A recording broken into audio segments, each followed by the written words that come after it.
Que la paix de notre Seigneur Jésus-Christ soit sur vous. Amen. C'est le frère Lionel de la chaîne Fondement Jésus-Christ et nous allons aborder deux sujets en un. La foi vient de ce qu'on entend et la guérison de ce que l'on comprend.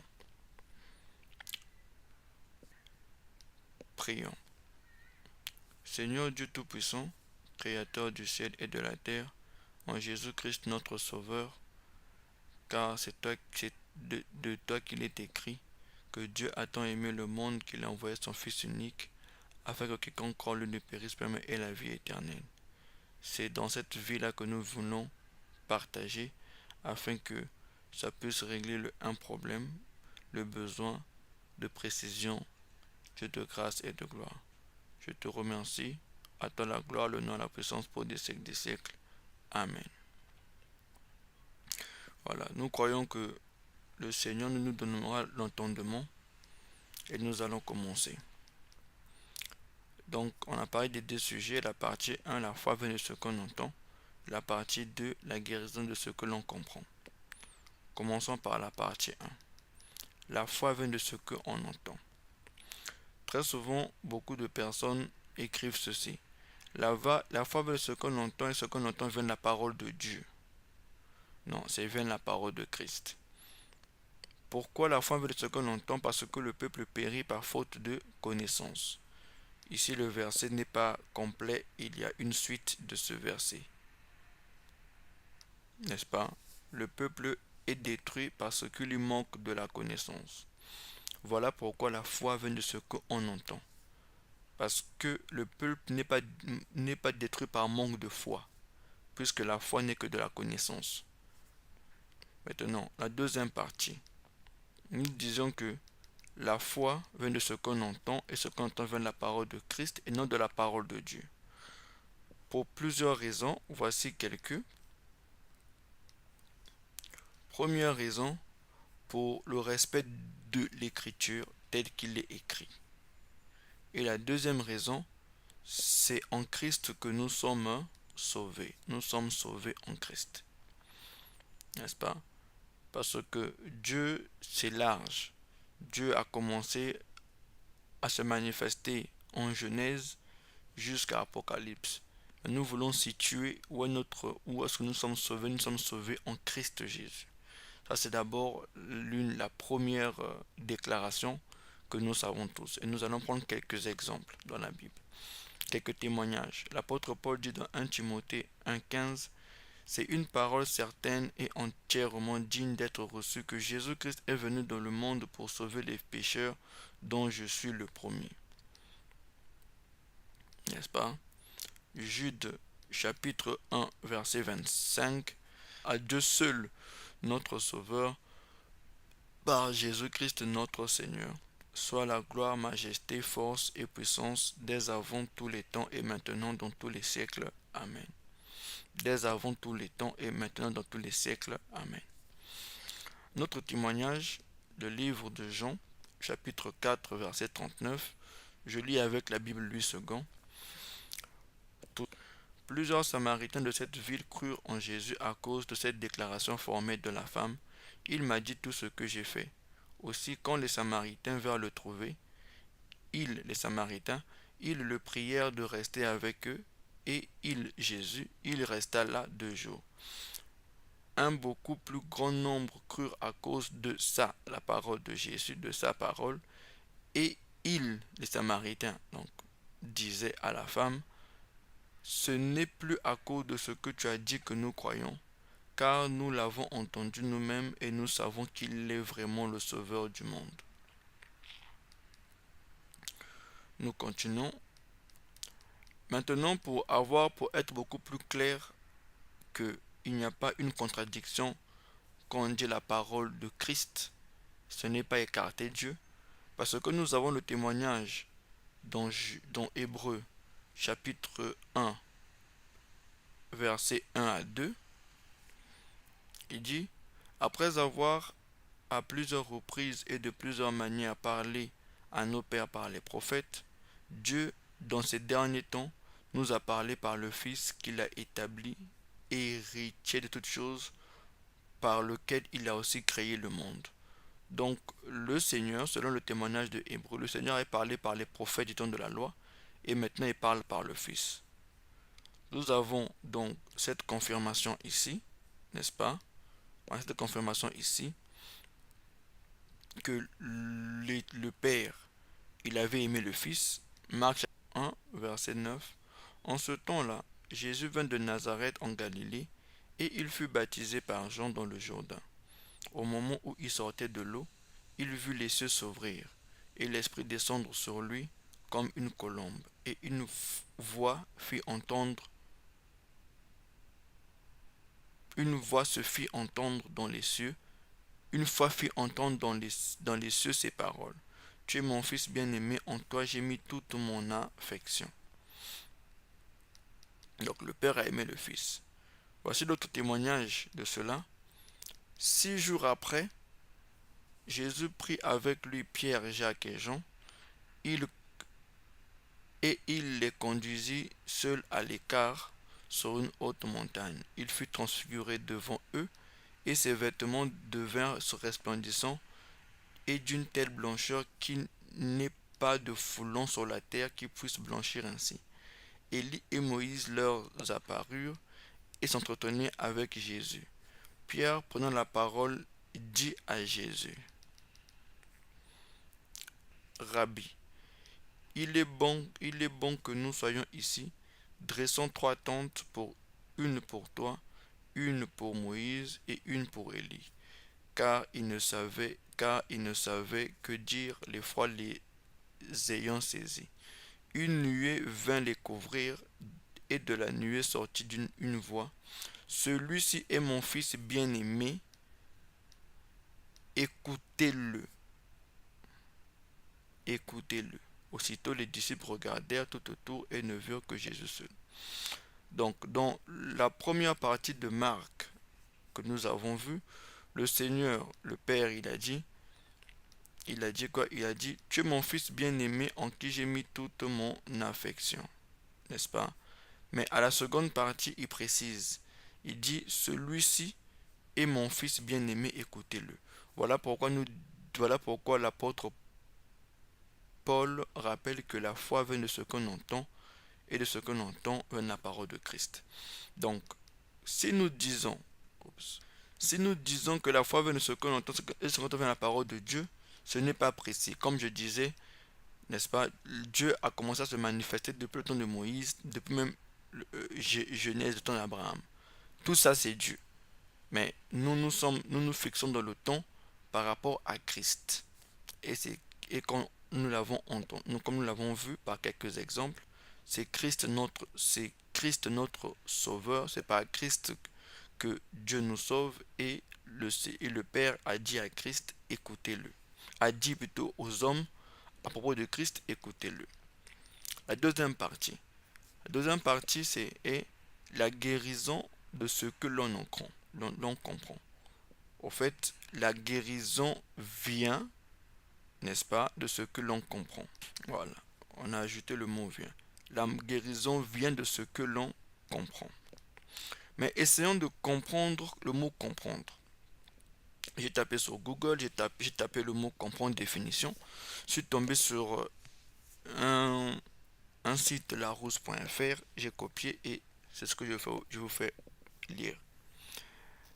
Comprendre, parmi les définitions, il dit faire entrer, compter quelqu'un, quelque chose dans un ensemble total, ou en parlant de cet ensemble. Les contenir, les englober, les inclure. Le total ne comprend pas la TVA. Ça, c'est comprendre. Synonyme: comporter, renfermer. La deuxième explication du mot comprendre, n'est-ce pas, c'est être partiellement ou complètement composé, constitué de choses, de personnes, appartenant. L'appartement comprend 3 chambres. L'équipe qui comprend 11 jours. Ça, c'est comprendre dans le sens de composer. Maintenant, le troisième point. comprendre, saisir par l'esprit l'intelligence ou le raisonnement de quelque chose. Je pense qu'il y avait deux ici. De quelque chose, n'est-ce pas? Le sens des paroles, des actes de quelqu'un. Comprendre l'anglais ou je lui ai fait comprendre ce qui me gênait. Ça, c'est saisir par l'esprit l'intelligence ou le raisonnement de quelqu'un d'autre. N'est-ce pas? Donc, synonyme concevoir. Nous avons un autre comprendre et c'est ce que je suis en train de chercher. Saisir par l'esprit l'action, le comportement de quelqu'un en entrant dans ses actions, ses mobiles, participer à sa manière de voir, de réagir, n'est-ce pas? Un exemple, il ne comprend pas votre refus, n'est-ce pas? Donc, ici, là, c'est là où nous voulons comprendre le mot comprendre. Parce que nous voulons comprendre Dieu, nous voulons comprendre la Bible, nous voulons comprendre pourquoi on n'est pas de comprendre. Donc, nous devons quoi? Nous devons saisir par l'esprit l'action de Dieu, le comportement de Dieu, en entrant dans ses raisons, ses mobiles, participer à sa manière de voir, de réagir. Exemple, il ne comprend pas votre refus. N'est-ce pas? Encore un exemple, le cinquième point de la définition du mot comprendre. Se rendre compte de l'importance de. Et ça nous concerne. Parce que nous voulons nous rendre compte de l'importance du mot comprendre dans la phrase. Pourquoi j'ai dit la guérison vient du mot comprendre. Donc on veut comprendre, on veut se rendre compte de l'importance du mot comprendre, réaliser, n'est-ce pas? Comme l'exemple, elle comprit d'un coup la gravité de sa maladie. Nous voulons donc comprendre la gravité du mot comprendre dans ce que nous disons. N'est-ce pas? Réaliser, s'apercevoir. Autre exemple, appréhender d'emblée par la sensibilité, la nature profonde de quelqu'un, d'un art, s'en tenir proche et en avoir une connaissance intuitive. Comprendre la musique de Bach, par exemple. Donc, nous voulons ici appréhender d'emblée et par la sensibilité, la nature profonde du mot comprendre dans la guérison, n'est-ce pas? Et en avoir une connaissance. Donc, le dernier, je pense que le dernier mot, c'est se représenter quelqu'un, quelque chose d'une certaine manière. Se faire d'une certaine idée. Le mot comprendre aussi a la capacité de pouvoir dire la chose à sa manière. N'est-ce pas? Donc, quand je comprends une chose, je peux la dire à ma manière. Parce que je l'ai compris. Je peux la réduire, je peux la développer parce que je l'ai compris. C'est un peu ça la partie là où je vois. Se représenter quelqu'un ou quelque chose d'une certaine manière, sans faire d'une certaine idée, voilà comment il comprend la vie, les choses. Imaginez se représenter, voir. Ok. Après avoir compris le mot comprendre et avoir quelques notions, maintenant nous repartons, n'est-ce pas, dans ce que nous disons. Pourquoi on dit que la guérison vient du mot comprendre? Parce que Matthieu chapitre 13, au verset 18, nous commençons. Il est dit, vous donc écoutez ce que signifie la parabole du semeur. Lorsque Lorsqu'un homme écoute la parole du royaume et ne la comprend pas, le malin vient et enlève ce qui a été semé dans son cœur. Cet homme est celui qui a reçu la sémence le long du chemin. Celui qui a reçu la sémence dans les endroits pierreux, c'est celui qui entend la parole et la reçoit aussitôt. On n'a pas dit qu'il a compris, on a dit qu'il entend la parole et qu'il la reçoit aussitôt, avec joie. Mais il n'a pas de racine en lui-même. Il manque de pertinence. Et dès que survint une tribulation, une persécution à cause de la parole, il y trouve une occasion de chute. Verset 22 de Matthieu 13. Celui qui a reçu la sémence parmi les épines, c'est celui qui entend les paroles, mais en qui les soucis du siècle et la séduction des richesses étouffent cette parole et la rendent infectueuse. Maintenant, le verset 23. c'est là où est la base de ce sujet. Celui qui a reçu la sémence dans la bonne terre, c'est celui qui entend la parole et qui la comprend. Il porte du fruit et un grain en donne 100, un autre 60, un autre 30. Donc, si nous avons lu, vous pouvez mettre pause pour relire cette page-là, n'est-ce pas? Cependant, moi, ce que je vois quand je lis ici, quand je lis tous ces versets-là, il y a que deux parties où on utilise le mot comprendre. C'est au début quand on dit qu'il n'a pas compris, et c'est à la fin quand on dit qu'il a compris. La Bible n'a jamais dit que la deuxième et la troisième terre est compris. En ce moment, on dit qu'ils ont reçu la parole avec joie. Mais on n'a pas dit qu'ils ont compris. Donc, je comprends que si je ne la comprends pas, ça ne marche pas. Si je ne la comprends pas, on me la vole. Si je ne la comprends pas et que je la reçois avec joie, je ne serai peut-être pas une bonne terre. Donc, je dois la recevoir avec joie et la comprendre à ce que j'ai compris. N'est-ce pas? La deuxième importance du mot comprendre, c'est le même verset, mais je suis reparti un peu en amont. Si vous prenez votre Bible, vous allez, si vous êtes ici, vous allez remonter un peu au verset 10 de Matthieu 13. Les disciples s'approchèrent et lui dirent, pourquoi leur parles-tu en parabole? Jésus leur répondit, parce qu'il vous a été donné de connaître le mystère du royaume des cieux, et que cela ne leur a pas été donné. Car on donnera à celui qui a, et il sera dans l'abondance. Mais à celui qui n'a pas, on ôtera même ce qu'il a. C'est pourquoi je leur parle en parabole, parce qu'en voyant, ils ne voient point, qu'en entendant, ils n'entendent ni ne comprennent. Donc Jésus parle en parabole pour qu'ils ne comprennent pas. Donc là, c'est encore un autre mot du mot comprendre. N'est-ce pas? Donc Jésus parlait en parabole, il faisait ça sciemment pour qu'ils ne comprennent pas. Parce il a dit à ses disciples, parce qu'il vous a été donné de connaître le mystère du royaume des cieux et que cela ne leur a pas été donné. Oui, quelque part, Dieu ne veut pas que tout le monde comprenne. Je ne sais pas comment, mais voilà, moi c'est ce que je comprends. Mais revenons au verset 14, il dit, au verset 13, c'est pourquoi je leur parle en parabole. C'est pourquoi je leur parle en parabole. Parce qu'en voyant, ils ne voient point. Qu'en entendant, ils n'entendent ni ne comprennent. Et pour eux s'accomplit cette prophétie d'Isaïe.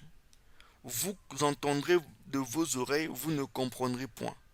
Vous regarderez de vos yeux et vous ne verrez point. Car le cœur de ce peuple, et parler d'enfants d'Israël, est devenu insensible. Ils ont endurci leurs oreilles, ils ont fermé leur cœur, de peur qu'ils ne voient de leurs yeux. C'est la partie là. De peur quoi? De peur qu'ils ne voient de leurs yeux, qu'ils n'entendent de leurs oreilles, qu'ils ne comprennent de leur cœur, qu'ils ne se convertissent et que je ne guérisse.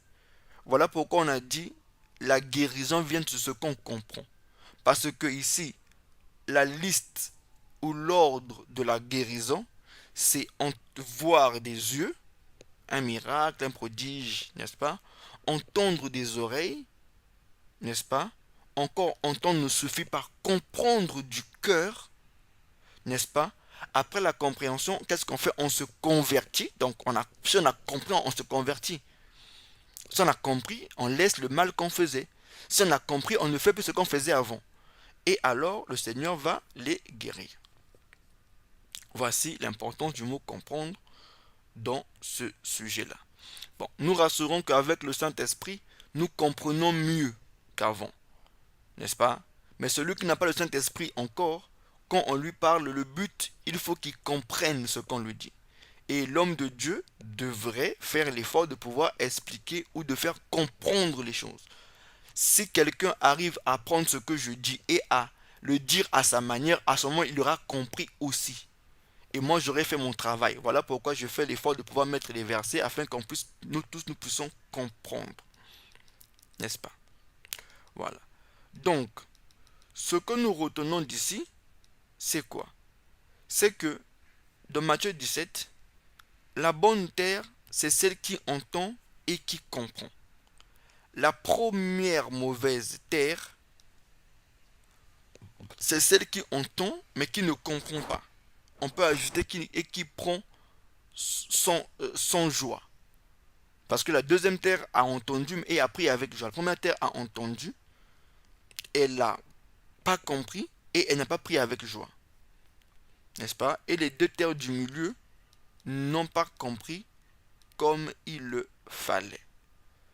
Donc, voilà un peu, chers auditeurs, ce que nous avons à partager aujourd'hui sur le thème qui nous a été cher ce matin.